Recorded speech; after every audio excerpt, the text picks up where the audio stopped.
முதல்ல ஓப்பனா ஒரு உண்மையை சொல்லிடுறேன். எனக்கு துல்கர் சல்மான பார்த்தாலே பிடிக்காது.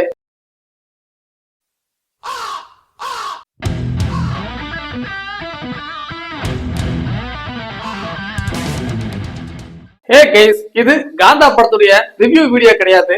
சும்மா காந்தா படத்தை பத்தி பேச போறோம், அவ்வளவுதான். பொதுவா நிறைய யூடியூப் சேனல்ல ரிவ்யூ பண்றோங்கிற பேர்ல ஏதோ பிஹெச்டிக்கு ஏதோ சப்ஜெக்ட் எடுத்து வேற ஆணி வேற அலசி ஆராய்ச்சி சப்மிட் பண்ணுவாங்க பாத்தீங்களா. அந்த ரேஞ்சுக்கு படங்களை எல்லாம் ரிவ்யூ பண்ணிட்டு இருப்பாங்க. நாம அப்படியெல்லாம் பேச போறது கிடையாது. ஒரு மிடில் கிளாஸ் சினிமா ரசிகனா ஒரு படத்தை போய் பார்த்துட்டு வந்தானாக்கா அந்த படம் நமக்குள்ள என்ன மாதிரியான ஃபீலிங்ஸ் எல்லாம் ஏற்படுத்துங்கிறத பத்தி நம்ம நெருக்கமான ஃப்ரெண்ட்ஸ் கிட்ட ஒரு டிஸ்கஷன் பண்ணுவோம் பாத்தீங்களா. அந்த மாதிரியான ஒரு ஜாலியான வீடியோ தான். வாங்க வீடியோக்குள்ள போகலாம்.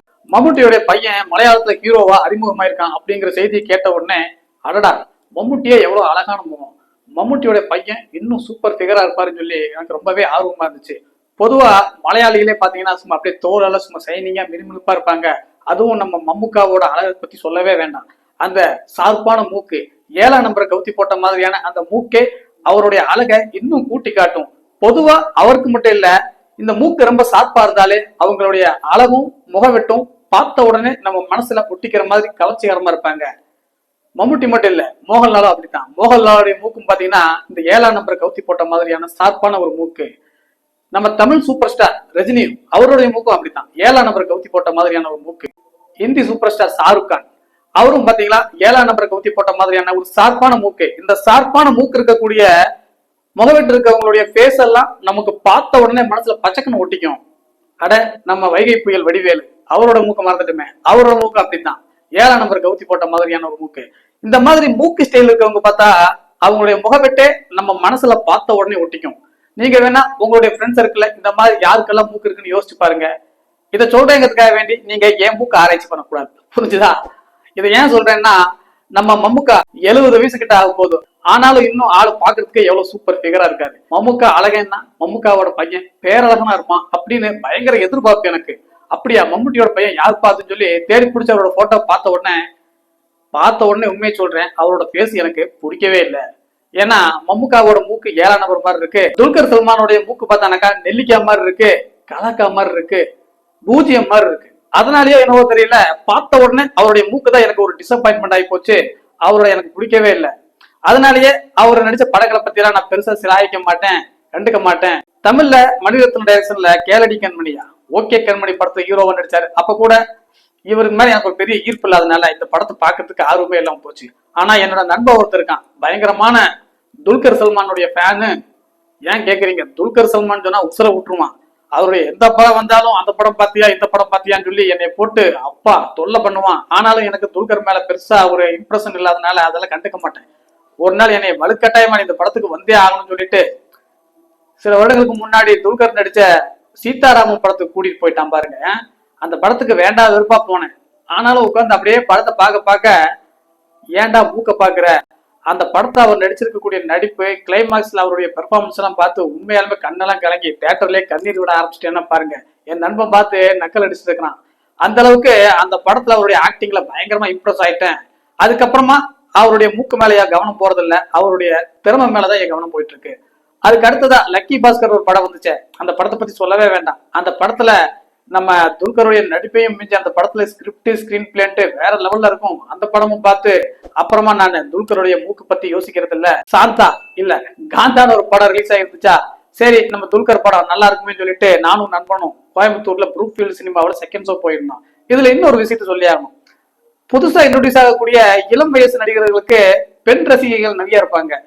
நானும் கூட தியேட்டர்ல நிறைய புதுப்படங்களை செகண்ட் ஷோ நம்ம நண்பரோட போயிட்டே தான் இருக்கேன்.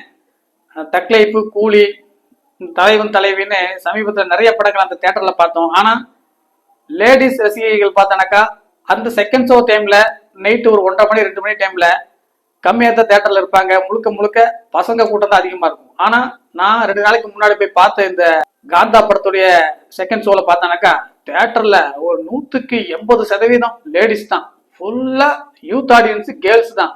எனக்கே ஆச்சரியமா போச்சுட்டே, என்னடா இது சனிக்கிழமை நைட்டு 1:30 மணிக்கு இவ்வளவு பொண்ணுங்க தியேட்டர்ல இவ்வளவு அசால்ட்டா உட்காந்துருக்காங்கன்ட்டு. நான் உட்கார்ந்து இருக்கிற லைன்லயே பார்த்தானாக்கா ஒரு 4-5 பசங்க தான், மிச்சம் எல்லாமே பொண்ணுங்க தான். அந்த அளவுக்கு லேடிஸ் ரசிகைகளை தன்வசப்படுத்தி இருக்காரு நம்ம நெல்லிக்காய் மூக்கர். ஐயோ சாரி துல்கர், டிக்யூ. ஏன் இவருக்கு இவ்வளவு ஃபேன் பேஸான எனக்கே ஆச்சரியமா போச்சு. ஏன்னா ஒரு 25-30 வயசு ஏஜ்ல இருக்கக்கூடிய ஹீரோக்களுக்கு இந்த மாதிரி டீனேஜ் பொண்ணுங்க பயங்கர ஃபேனா இருப்பாங்க. நம்ம துல்கருக்கு 40+ ஆச்சு. இந்த ஏஜ்ல இவ்வளவு பொண்ணுங்க இவர் மேல அவ்வளவு ஈடுபாட்டோட இருக்காங்களான்னு ஆச்சரியம் தான் போங்க. சரி, அதை விடுங்க. இப்ப நம்ம காந்தாவை பத்தி பேசுவோம். இந்த காந்தா படம் யாருக்கெல்லாம் ஒர்க் அவுட் ஆகுன்னு கேட்டா, பேசிக்கா சினிமாவோட பின்புலம் தெரிஞ்சவங்களுக்கு இந்த படம் ஒரு சூப்பர் ட்ரீட்னே சொல்லலாம். அது இல்லாம இதை பத்தி எல்லாம் ஒரு மண்ணும் தெரியாம, எனக்கு படம் சொன்னாக்கா ஓப்பனிங் சாங் இருக்கணும், குத்துப்பாட்டு இருக்கணும், வெத்து டைலாக் இருக்கணும், நிஜ வாழ்க்கையில பயந்து ஓடி தலைமறைவானவங்க எல்லாம் ஓப்பனிங் சீன்ல வந்து உதார விடுற மாதிரி பாட்டெல்லாம் வச்சிருப்பாங்க பாத்தீங்களா. இந்த மாதிரி படங்களை பார்த்து நான் கொண்டாடுவேன்னு சொன்னாக்கா, நீங்கள் எல்லாம் better luck, next time theatre பக்கமே வந்துடாதீங்க. ஒரு சினிமா எப்படி இயங்குது, சினிமாங்கிற ஆர்ட் ஃபார்முக்கு பின்னாடி எந்த மாதிரியான டிபார்ட்மெண்ட் எல்லாம் இருக்குதுங்கிறத பத்தி எல்லாம் உங்களுக்கு ஒரு புரிதல் இருந்துச்சுன்னு சொன்னாக்கா, இந்த படத்தை நீங்க சும்மா லயிச்சு கொண்டாடுவீங்க. இந்த படத்தோட கதை காலத்தை பத்தி சொல்லணும்னு சொன்னாக்கா, இது 1950-60 காலகட்டங்கள்ல தமிழ் சினிமா எப்படி இயங்கிக்கிட்டு இருந்துச்சுங்கிறத பத்தி அந்த பேக்ரவுண்ட்ல இந்த படத்தை எடுத்திருக்காங்க. இந்த படம் ஃபர்ஸ்ட் ஹாஃப் ஃபுல்லாவே ஒரு படத்துக்குள்ள படம் எடுப்பாங்க பாத்தீங்களா, அந்த கதையை மையமா வச்சு நகர்ந்துகிட்டு இருக்கு. இந்த படத்துடைய இன்டர்வலுக்கு அப்புறம் பார்த்தானாக்கா, இவங்க எடுத்துட்டு இருக்கக்கூடிய அந்த படத்துடைய செட்டுல ஒரு கொலை நடந்துருது. அந்த கொலைய படத்துல ஹீரோ, டைரக்டர்ல இருந்து, தயாரிப்பாளர்ல இருந்து, சின்ன செட் அசிஸ்டன்ட் வரைக்கும் யாரு வேணாலும் செஞ்சிருக்கிறதுக்கு வாய்ப்பு இருக்குங்கிற மாதிரியான ஒரு சூழல் நிலவுது. அதை இன்வெஸ்டிகேஷன் பண்றதுக்கான ஒரு ஆபீசரா வர்றாரு நம்ம டானா டகுபதி. இவர் கூட பாகுபலியில அந்த மாட்டை அடக்குவாரு, அவரே தான். இவரும் இந்த படத்துடைய ஒன் ஆஃப் த ப்ரொடியூசர். இந்த படத்தை துல்கர் சல்மானும் இவரும் சேர்ந்துதான் தயாரிச்சிருக்கிறாங்க. இன்டர்வலுக்கு அப்புறமா அந்த கொலையை யார் பண்ணிருப்பாங்கிற ஆங்கிள் இவர் விசாரிக்கிறது எல்லாமே அது வேற மாதிரியான ஒரு அலப்பறை. இந்த படத்தோட ஃபர்ஸ்ட் பார்ட் அது இன்னும் ஒரு அற்புதமான வைங்க. இந்த படத்தோட கதைய ஒன்லைன்ல சொல்லணும்னா கண்டிப்பா ஒன்லைன்ல சொல்ல முடியாது. நீங்க படத்தை பார்த்தே தெரிஞ்சுக்கங்க. உங்களுக்கு புரியும்படியா நான் கொஞ்சம் சொல்ல முயற்சி பண்றேன். 1950-60 காலகட்டங்கள்ல சினிமாவில் ஒரு மிக உயர்ந்த சூப்பர் ஸ்டாரா இருக்காரு நம்ம துல்கர் சல்மான். அவரை இயக்கக்கூடிய ஒரு புகழ்மிக்க இயக்குனரா இருக்காரு நம்ம சமுத்திரக்கனி. இந்த சூப்பர் ஹீரோவை உருவாக்குனதே இந்த சமுத்திரக்கனிங்கிற ஒரு இயக்குனர் தான். எந்த விதமான சினிமா பின்புலமும் இல்லாம கிராமங்கள்ல, கோயில் திருவிழாக்கள்ல, இந்த நாடகங்கள்ல, கூத்துகள்ல நடிச்சிட்டு இருந்த ஒரு கலைஞனை கூட்டிட்டு வந்து ஒரு சினிமா வாய்ப்பு கொடுக்குறாரு. அவரும் அடுத்தடுத்து நிறைய படங்கள்ல நடிச்சு மிக உயர்ந்த ஒரு சூப்பர் ஸ்டார் நிலைமைக்கு போயிடுறாரு. அவருக்கு வாய்ப்பு கொடுத்த அந்த புகழ்மிக்க இயக்குனரான சமுத்திரக்கனி அடுத்தடுத்து படங்கள் எல்லாம் சரியா போகாம ஒரு செட்பேக் ஆகி அப்படியே கொஞ்சம் வீட்டுல ஒதுங்கி இருக்கிற மாதிரியான ஒரு சூழ்நிலைக்கு தள்ளப்பட்டுறாரு. இந்த காலகட்டத்துல அன்னைக்கு புகழ்மிக்க ஒரு சினிமா தயாரிப்பு நிறுவனமா இருந்த மாடர்ன் ஸ்டுடியோ அப்படிங்கிற அந்த நிறுவனம் மீண்டும் இந்த இயக்குனரையும் நடிகரையும் இணைச்சு ஒரு படம் தயாரிச்சானாக்கா இந்த காலகட்டத்துல பயங்கரமா பேசப்படும். அது நம்மளுடைய தயாரிப்பு நிறுவனத்துக்கும் நல்ல வருமானத்தை கொடுக்கும் அப்படிங்கிற அடிப்படையில 2 பேர்த்தையும் மறுபடியும் இணைக்கிறாங்க. அந்த படம் தயாரிக்கும் போது நீ பெரியவனா நான் பெரியவனான்னு சொல்லி 2 பேருக்குள்ள நடக்கக்கூடிய அந்த ஈகோ மோதலை தான் படமா எடுத்து வச்சிருக்கிறாங்க. முதல்ல ஒரு விஷயத்தை நீங்க தெளிவா புரிஞ்சுக்கணும். இது அந்த காலத்து சூப்பர் ஸ்டாரான தியாகராஜ பாகவதருடைய லைஃப் ஸ்டோரி. அவருடைய ரியல் லைஃப்ல நடந்த ஒரு கொலைக்களத்தை பின்புலமா வச்சு இயக்கியிருக்காங்கன்னு சொல்லிட்டு சோசியல் மீடியாவில் நிறைய கம்பி கட்டின கதையெல்லாம் உருட்டி விட்டுட்டு இருந்தாங்க. அந்த படத்துக்கும் அந்த கதைக்கும் சம்மந்தமே கிடையாது. இது அந்த காலகட்டத்துல வாழ்ந்த ஒரு புகழ்மிக்க ஹீரோவுக்கும் ஒரு புகழ்மிக்க இயக்குனருக்கும் இடையில நடந்த ஒரு ஈகோ மோதலை ஒரு படமா எடுத்து ரிலீஸ் பண்ணியிருக்காங்க. இதுல அந்த காலகட்டத்து சினிமாவையும் அதோடைய பின்புலங்களையும், அப்ப ஆர்ட் எப்படி இருந்துச்சு, செட் ஒர்க் எப்படி இருந்துச்சு, எடிட்டிங் எப்படி இருந்துச்சு, மைக்கு, ஆடியோ சிஸ்டம், இந்த மாதிரியான ஒர்க்கெல்லாம் எப்படி இருந்துச்சுங்கிறத பத்தியும் இந்த காலத்து மக்கள் புரிஞ்சுக்கிற மாதிரியான ஒரு சூப்பரான இதுல கொடுத்துருக்காங்க. உண்மையாலுமே இந்த படத்துல ஆர்ட் ஒர்க் பிரமாதப்படுத்தியிருக்காங்க போங்க. டெக்னிக்கலாவே இந்த படம் பயங்கரமான சூப்பரான படம். அந்த காலத்துல நடிகர்கள் எல்லாம் பழைய படங்கள்ல எப்படி நடிப்பாங்கன்னு உங்களுக்கே தெரியும். இந்த காலத்து சினிமாக்கள்ல வசனங்கள் எல்லாம் எப்படி இருக்கு, ரொம்ப இயல்பு தமிழ்ல இருக்கு. இன்னும் சொல்ல போனா கோத்தாங்கம்மான்னு சொல்லாத குறைதான். அதை கூட பஞ்சு டைலாக்க வச்சு சின்ன பசங்களை எல்லாம் கை தட்டு விட்டுட்டு இருக்கானுங்க இந்த காலத்து சினிமாக்காரங்க. ஆனா ஆரம்ப காலத்துல சினிமாக்கள் எல்லாம் இந்த மாதிரியான வசனங்கள் எல்லாம் இருக்காது. அப்படியே சங்கத்தமிழ்ல பேசிட்டு இருப்பாங்க. சோகமா இருந்தாலும் கோபமா இருந்தாலும் சங்கத்தமிழ்ல தான் அவங்க பேசியாகணும். அந்த மாதிரியான ஒரு காலகட்டத்துல நடிக்கக்கூடிய ஒரு ஹீரோவா நம்ம துல்கர் நடிச்சிருக்காரு. வாவ்! நம்ம ஜெமினி கணேசன், சிவாஜி எல்லாம் பழைய படங்கள்ல நம்ம பார்ப்போமே, அந்த மாதிரியான வசனங்களை எல்லாம் நடிச்சு பேசியிருக்காரு. சும்மா வேற லெவல்ல பின்னி இருக்காரு. அதே நேரம் அந்த படத்துக்குள்ள நடிச்சு முடிச்சுட்டு அந்த படத்துக்கு வெளியே வந்து அந்த டைரக்டர் கிட்டையும் ஹீரோயின் கிட்டையும் அவர் மோதுறது, காதல் கொள்றது, அந்த மாதிரியான காட்சிகள்ல வேற மாதிரி நடிச்சிருப்பாரு. இந்த மாதிரி இந்த படத்துல 2 விதமா நடிச்சிருப்பாரு. மனுஷன் பின்னி பெடல் எடுத்துட்டாருன்னு சொல்லணும். ஒரு சீன்ல கணத்துல அறையிற மாதிரி ஒரு காட்சி வரும். பொதுவா அப்படியே ஒரு ரொமான்ஸ் சீன் வரும்போது இந்த சீன் இன்னொரு தடவை போகாமன்னு சொல்லி நம்ம துல்கர் கேட்பாரு. அப்ப சமுத்திரக்கனி கடுப்பாயி இதெல்லாம் ஒரு தடவை எடுத்தா போதும், மறுபடியும் எடுக்க மாட்டேன், இல்ல இந்த சீனை எடுத்தே ஆகணும்னு சொல்லி துல்கர் அடம் பிடிப்பாரு. அதாவது இந்த படம் ஏன் ஸ்டைல தான் வரணும்னு சொல்லிட்டு துல்கர் வந்து அட்டகாசம் பண்ணிட்டு இருப்பாரு. சமுத்திரக்கனி, டேய் நான் தான் உன்னை உருவாக்குன ஒரு டைரக்டர், நான் கொடுத்த வாய்ப்புல தான் நீ இன்னைக்கு இந்த அளவுக்கு உயர்ந்திருக்கிற, நீ சொல்றதை நான் கேட்கணுமான்னு சொல்லிட்டு இவங்க 2 பேருக்குள்ளேயும் பயங்கரமான ஒரு ஈகோ மோதலா இருக்கும். அதனால கேமரா விற்க வைக்கணும்னு சொல்லி சமுத்திரக்கனி சொன்னானாக்கா துல்கர் சொல்லுவாரு, நீங்க பழைய டைரக்டர், இன்னைக்கு என்னுடைய ஃபேன்ஸ்க்கு என்ன பிடிக்குங்கிறது எனக்கு தான் தெரியும், இன்னைக்கு என்னோட ஃபேன்ஸ் விரும்புற மாதிரி தான் இந்த படம் எடுக்க முடியும், அதனால கேமரா அங்க வைக்கணும் பாரு. இந்த மாதிரி ஏட்டிக்கு போட்டியா 2 பேர் பண்ணிக்கிட்டு இருப்பாங்க. இவங்களுக்குள்ள நடக்கக்கூடிய இந்த கலவரத்துக்கு நடுவுல புதுசா அறிமுகமாகக்கூடிய ஒரு ஹீரோயினை இந்த படத்துல அறிமுகப்படுத்தியிருப்பாங்க. அதாவது ஒரிஜினல் படத்துலயே அறிமுகப்படுத்தியிருப்பாங்க, படத்துக்குள்ள ஒரு படம் எடுக்கிறாங்க பாத்தீங்களா, அதுக்குள்ளேயே அறிமுகப்படுத்தியிருப்பாங்க. அந்த ஹீரோயின் ஆகா நமக்கு முதல் வாய்ப்பை கொடுத்த இந்த இயக்குனரை மீறி நம்ம நடந்துடக்கூடாதுன்னு சொல்லிட்டு இயக்குனருக்கு பாந்தமா நடப்பாங்க. அதே நேரத்துல நம்ம துல்கர் அந்த ஹீரோயினுக்கு மேல காட்டக்கூடிய அன்பும் பாசத்திலையும் நேசத்திலையும் உருகி கடைசியில அவங்க கிட்ட ஸ்லிப் ஆயிட்டு அவரையும் மீற முடியாம 2 பேருக்கும் நடுவுல அப்படியே இருதலைக்குள்ளி எறும்புன்னு சொல்லுவாங்களே, அந்த மாதிரியான ஒரு உணர்ச்சிகளை வெளிப்படுத்தக்கூடிய ஆக்டிங் பண்ணியிருப்பாங்க. அந்த காலத்து நடிகையா படத்துக்குள்ள நடிக்கக்கூடிய படத்துல நடிப்பாங்க பாத்தீங்களா, அது சும்மா பிரமாதப்படுத்தி இருப்பாங்க. அந்த படத்துக்கு வெளியே துல்கருக்கும் சமுத்திரக்கனிக்கும் நடுவுல மாட்டிக்கிட்டு அல்லாடக்கூடிய காட்சிகள்ல அவங்க நடந்துக்கிற நடிப்பு இருக்கு பாத்தீங்களா, அதுவும் எப்பா. இந்த பொண்ணை தெலுங்குல 2-3 படங்கள்ல பாடல்கள்ல பார்த்துருக்கோம், கிளாமரா டான்ஸ் ஆடிட்டு இருப்பாங்க. ஆனா இந்த பொண்ணு தமிழ்ல ஃபர்ஸ்டா இந்த படத்துல அறிமுகமாயிருக்காங்க. இப்படி ஒரு நடிப்பு இந்த பொண்ணுக்கு நடிக்க தெரியுமா? ஏமா எங்கம்மா நீங்க எல்லாம் இருக்கீங்க? செம்ம பெர்ஃபார்மன்ஸ் இந்த படத்துல. இந்த பொண்ணு துல்கர் சமுத்திரக்கனி 3 பேருக்குமே இந்த படம் லைஃப் டைம் கேரக்டர் போங்க. இன்டர்வலுக்கு அப்புறமா ஒரு கொலை நடக்கும், அந்த கொலையை விசாரிக்கிறதுக்காக வேண்டி நம்ம டானா டகுபதி ஒரு இன்வெஸ்டிகேஷன் ஆபீசரா வருவாரு பாத்தீங்களா, அவர் பண்ற அலப்பறையெல்லாம் பார்த்தா அது வேற மாதிரி இருக்கும், அதுவும் ரசிக்கிற மாதிரி தான் இருக்கும். இந்த படத்துக்குள்ள படம் எடுத்துட்டு இருக்கும் போது அவங்க பேசக்கூடிய அந்த டைலாக் டெலிவரி, அவங்களுடைய ஃபேஸ் ரியாக்ஷன், அவங்களுடைய ஹேர் ஸ்டைலு, காஸ்டியூம் சொல்லிட்டு இந்த படத்துக்கு ஒர்க் பண்ணிருக்கக்கூடிய எடிட்டிங், சவுண்ட் டிபார்ட்மெண்ட், குறிப்பா மியூசிக், பிஜிஎம் எல்லாமே வேற லெவல்ல இருக்கு போங்க. ரொம்ப டெக்னிக்கலா பேசக்கூடாதுன்னு சொல்லி நான் ஓப்பனா ஃபர்ஸ்டே சொல்லியிருந்தேன். ஆனாலும் இந்த படத்தை பத்தி அதை பத்தி கண்டிப்பா சொல்ல வேண்டியிருக்கு.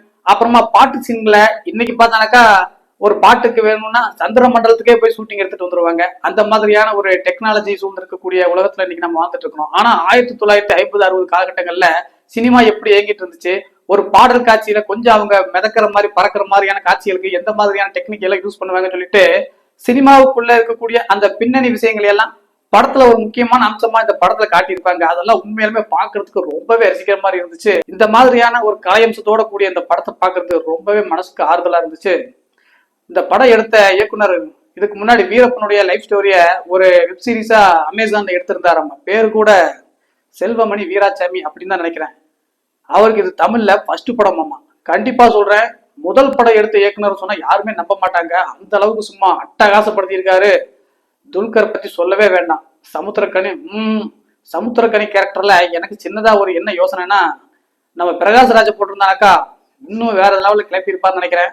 ஆனாலும் சமுத்திரக்கனி பாவம் இல்லையா, அவருக்கும் இந்த மாதிரியான கேரக்டர்கள்லாம் வேணும் இல்லையா, அதனால சமுத்திரக்கனியும் நமக்கு ரொம்ப மனசுக்கு நெருக்கமான ஒரு நடிகர் இருக்கிறதுனால அவருக்கும் இந்த கேரக்டர்ல கிடைச்சது சந்தோஷம் தான். இருந்தாலும் இதுல பிரகாஷ்ராஜ் நடிச்சிருந்தா இன்னும் வேற லெவல்ல பின்னி இருப்பாருங்கிறது என்னுடைய ஒரு கருத்து.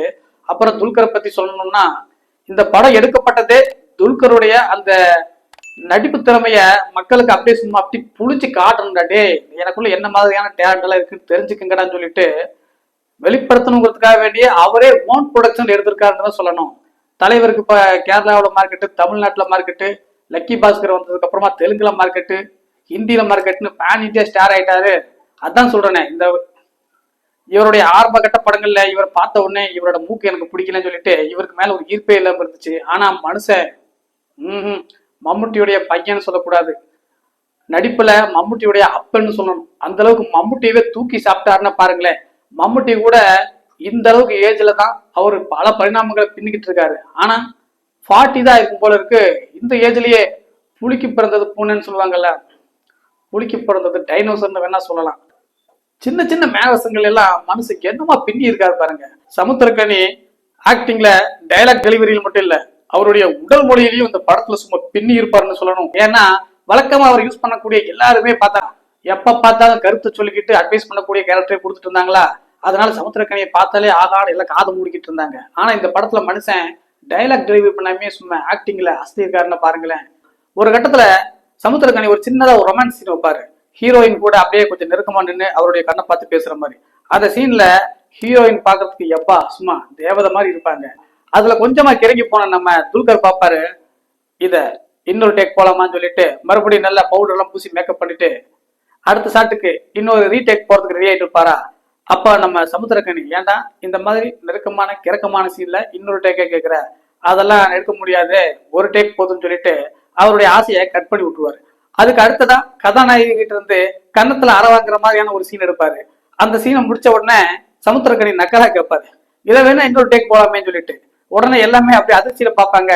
அப்போ துல்கர் சல்மான் ரொம்பவே கடுப்பாயிட்டு, ஓ இன்னொரு டேக் போலாமே, வாங்க இன்னொரு டேக் எடுக்கலாம்னு சொல்லிட்டு ஃபர்ஸ்ட் சமுத்திரக்கனி எடுத்த அந்த ஒரு சீன் பார்த்தா கணத்துல ஒரு அறை வாங்குற மாதிரி தான் இருக்கும். ஆனா அந்த சீன்ல செம்ம தத்ரூபமா பெர்ஃபார்மன்ஸ் பண்ணி அந்த கதாநாயகியோட ரெண்டு கையை மாறி மாறி ஒரு கணத்தை அடிச்சு அடிச்சு அடிச்சு அடிச்சு வெளியேறு இருக்கக்கூடிய அந்த துல்கர் சல்மானோட ஆப்பிள் கணமே சும்மா அப்படி தக்காளி மாதிரி செவந்துரும், ரியலாவே செவந்துரும். அந்த சீனை எடுத்து முடிக்கிறதுக்குள்ள அது ஒரு டேக்ல எடுத்தாங்களோ 2 டேக்ல எடுத்தாங்களோ தெரியல. ஆனா அந்த டேக் எடுத்து முடிச்சிருக்கும் போது உண்மையாலுமே துல்கருடைய கண்ணமெல்லாம் பஞ்சர் ஆயிருக்கும். அந்த அளவுக்கு ஹீரோயினோட கண்ணத்தை வாங்கி சப்பு சப்பு சப்புன்னு அடிய வாங்கிட்டு சமுத்திரக்கனியை பார்த்து எப்படி இப்ப சீன் கரெக்டா வந்துச்சாங்க கேட்பாரா.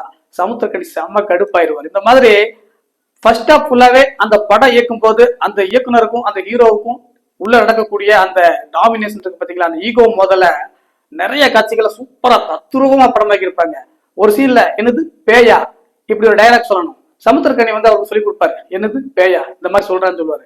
உடனே நீ சொன்ன மாதிரி நான் சொல்ல மாட்டேன், இன்னைக்கு இருக்கிற ஸ்டைல்ல எனக்கு இருக்கக்கூடிய ஆடியன்ஸ் எல்லாம் பார்த்து ரசிக்கிற மாதிரி வேற ஸ்டைல தான் நான் சொல்லுவேன்னு சொல்லிட்டு என்னது பேயா அப்படின்னு சொல்லிட்டு விதவிதமான மாடுலேஷன் பண்ணி காட்டுவார். அப்பா அந்த சீன் எல்லாமே அதுதான். அந்த சீன் எல்லாம் பார்த்ததுக்கு அப்புறம் துல்கரோட மூக்க பத்தி யாருமே பேச மாட்டாங்க. அவருடைய அந்த டேலண்ட்ல சரண்டர் தான் போவாங்க. படத்துல ஒரு சீனை கிரியேட் பண்ணிட்டு அந்த சீன்ல நடிச்சு காட்டுவாரு நம்ம துல்கர். உடனே அந்த யூனிட்ல இருக்கக்கூடிய எல்லாருமே மெய்மறந்து கை தட்டுவாங்க. உடனே கடுப்பான நம்ம சமுத்திரக்கனி பார்ப்பாரு, ஓ சூப்பர் சீன் நீயே கிரியேட் பண்ணி நீயே நடிச்சு அங்க இருக்கக்கூடிய அந்த சினிமா செட்ல இருக்கிற எல்லாத்தோடைய கரவசத்தையும் வாங்குறியா, இப்ப நான் சொல்ற சீனை நடிச்சு நீ பேர் வாங்குறான்னு சொல்லிட்டு வேணும்னே அவர்னால நடிக்க முடியாதுங்கிறதுக்காக வேண்டியே இங்க நின்று இந்த மாதிரி ஒரு எக்ஸ்பிரஷன் கொடுக்கணும். அப்படியே ஒரு ஸ்டெப் பின்னாடி போயிட்டு அப்படியே பரிதவிக்கணும், அப்படியே லெப்ட் சைட்ல திருப்பி போட்டு அப்படியே இந்த ஆங்கிள் இந்த மாதிரியான ஒரு உணர்வை வெளிப்படுத்தணும்னு சொல்லிட்டு அப்படியே ஒரு 7-8 ஸ்டெப்புக்கு ஒவ்வொரு ஸ்டெப்புக்குமே நம்ம துல்கர்னால வெளிப்படுத்த முடியாத உணர்வுகளை எல்லாம் இதை பண்ணணும், இதை செஞ்சு காட்டுற, அப்பதாண்டா நீ நடிகன்னு சொல்லிட்டு தெனாவட்ட உட்காரு. உடனே அதை பயங்கரமான ஒரு ஈகோவா எடுத்துக்கிட்டு இப்ப பாரா பண்றேன்னு சொல்லிட்டு அவர் பண்ண போறதுக்கு முன்னாடி அந்த படப்பிடிப்புல இருக்கிற எல்லாருமே ஆகா என்ன டைரக்டர் வந்து இவ்வளவு காண்டுல இவரால் பண்ண முடியாத மாதிரியான ஒரு காட்சிகள் எல்லாம் சொல்லி இவர் பண்ண சொல்றாரு, இவர் அம்மமாப்படுத்தணுங்கிறதுக்காக வேண்டியே டைரக்டர் பண்ணிட்டாருன்னு சொல்லிட்டு இப்ப என்ன நடக்க போகுதோ அப்படின்னு சொல்லிட்டு எல்லாமே அப்படியே அதிர்ச்சியோட பார்த்துட்டு இருப்பாங்க. அந்த சீன்ல ஓகே ரெடி டேக் போகலாமான்னு சொல்லிட்டு ஒரு பெர்ஃபார்மன்ஸ் பண்ணி காட்டுவாரு. துல்கர்னால பண்ண முடியாதுன்னு சொல்லிட்டு ஒரு சிச்சுவேஷன் கிரியேட் பண்ணி சொல்லி கொடுப்பாரு பாத்தீங்களா. அந்த சீன் எல்லாமே சமுத்திரக்கனியே சும்மா அப்படியே மெய் மறந்து மயங்கி விழக்கூடிய அளவுக்கு டக்கர பெர்ஃபார்மன்ஸ் பண்ணியிருப்பாரு. அதுதான் சொல்றேன், இந்த மாதிரியான டேலண்டை எல்லாம் சமீப சினிமாக்கள்ல நம்ம கமல் அவங்களே விட்டுருங்க, அதுக்கு அடுத்த ஜெனரேஷன்ல இப்படிப்பட்ட டேலண்ட்டை துல்கர் கிட்ட தான் பாக்குறேன். இப்ப சொல்லுங்க, அவரோட மூக்கை நம்ம கவனிக்க முடியுமா? இந்த மாதிரி படத்துல நம்ம ரசிச்சு சிலாகிக்கிறதுக்கு எக்கச்சக்கமான விஷயங்கள் இருக்கு. படத்தோட மியூசிக்கு பேக்ரவுண்ட் மியூசிக்கு சும்மா வேற லெவல் பண்ணியிருக்காங்க. அதுல சில இடங்கள்ல பிஜிஎம் வரும் பாருங்க, சும்மா அசத்திட்டாங்க. படத்தோட கலர் டோனே பாத்தீங்கன்னா அந்த காலத்து படங்களை நினைவுபடுத்தக்கூடிய மாதிரி இருக்கும், வேற லெவல்ல இருக்கும். படம் ஃபர்ஸ்ட் ஹாஃப் பாத்தீங்கன்னாக்கா அப்படியே ஒரு டைப்பு, படத்துடைய செகண்ட் ஹாஃப் பார்த்தானாக்கா இன்னொரு டைப்பு. உண்மையாலுமே வழக்கமான மசாலா படங்களை பார்த்து பார்த்து வெறுத்து போன சினிமா ரசிகரா இருந்தானாக்கா இந்த படத்தை போய் நீங்க பாருங்க. கண்டிப்பா இந்த படம் உங்களுக்குள்ள ஒரு மிகப்பெரிய என்ன சொல்றது, சொல்ல வார்த்தைகள் இல்லை, அந்த மாதிரியான ஒரு குதூகலமான உணர்வை ஏற்படுத்தும். இந்த படத்தை குறைகளே இல்லையா அப்படின்னு கேட்டனாக்கா கண்டிப்பா குறைகள் இருக்கு. நம்மளுடைய 2 மணி நேரம் டைம் பாஸுக்கு இந்த படம் நமக்குள்ள ஒரு மகிழ்ச்சியை ஏற்படுத்துதாங்கிறத மட்டும் பார்த்தாலே போதும். அது மட்டும் இல்லாம இந்த படத்துல கவனிக்கத்தக்க அம்சம் நிறைய வசனங்கள் உண்மையாவே சூப்பரா இருக்குது. டேய் கட் பண்ணதுக்கு அப்புறமும் நடிக்காதடா அப்படின்னு சமுத்திரக்கனி சொல்றாரு. ஆனா இந்த டைலாக் நிறைய கைத்தட்டல் வாங்குற டைலாக் எல்லாமே இந்த படத்துல சமுத்திரக்கனி தான் சொல்றாரு. ஒரு சீன் டைரக்ட் பண்ணும்போது துல்கர் சொல்வாரு, இது ஆடியன்ஸ் பிடிக்காது அதனால இந்த சீன் வைக்க கூடாதுன்னு சொல்லுவாரு. ஆனா நம்ம சமுத்திரக்கனி டைரக்டர் சொல்லுவாரு, 50 வருஷத்துக்கு அப்புறமா ஒன்ற ரசிகர்கள் இருக்க மாட்டாங்க, ஆனா இந்த படைப்பு நிற்கும் அப்படின்னு சொல்லுவாரு. இப்படி படத்துல நிறைய டைலாக்குகள் எல்லாமே சும்மா பளிச்சுன்னு மனசுல பதிகிற மாதிரி எழுதியிருக்காங்க. கொஞ்சம் சினிமாவை பத்தின பின்னணி தகவல்களும் பேசிக் நாலேஜும் இருந்தா போதும், இந்த படம் உங்க மனசுக்குள்ள ஒரு மறக்க முடியாத விருந்தா இருக்கும். என்ன கைஸ், இந்த வீடியோ உங்களுக்கு பிடிச்சிருக்கும் நம்புறேன். இந்த வீடியோ பிடிச்சிருந்துச்சுன்னா மறக்காம லைக் பண்ணுங்க, ஷேர் பண்ணுங்க. இந்த வீடியோ பத்தின உங்களுடைய கமெண்ட்டுகளையும், காந்தா படம் நீங்க பாத்துட்டீங்கன்னா அந்த படத்தை பத்தின உங்களுடைய கமெண்ட்டுகளையும் கீழே மறக்காம பதிவிடுங்க. ஒரு விஷயம், இந்த லைக், ஷேர், டவுன்லோடு இந்த ஆப்ஷனுக்கு கீழே ஹைப்னு ஒரு ஆப்ஷன் இருக்கு பாருங்க. நீங்க மறக்காம இந்த ஹைப் ஆப்ஷனை டச் பண்ணீங்கன்னாக்கா அது நம்ம சேனல் இன்னும் யூடியூப்னால அடுத்த கட்டத்துக்கு கொண்டு போறதுக்கு உதவியா இருக்கும். ஓகே கைஸ், இந்த வீடியோ பிடிச்சிருந்தா மறக்காம லைக் பண்ணுங்க, ஷேர் பண்ணுங்க, ஹைப் பண்ணுங்க. மீண்டும் வேறு வீடியோவில் உங்களை சந்திக்கிறேன். அதுவரை உங்களிடமிருந்து விடைபெறுவது உங்கள் நண்பன் டிடி ப்ரோ. மகிழ்ச்சி பரவட்டும்.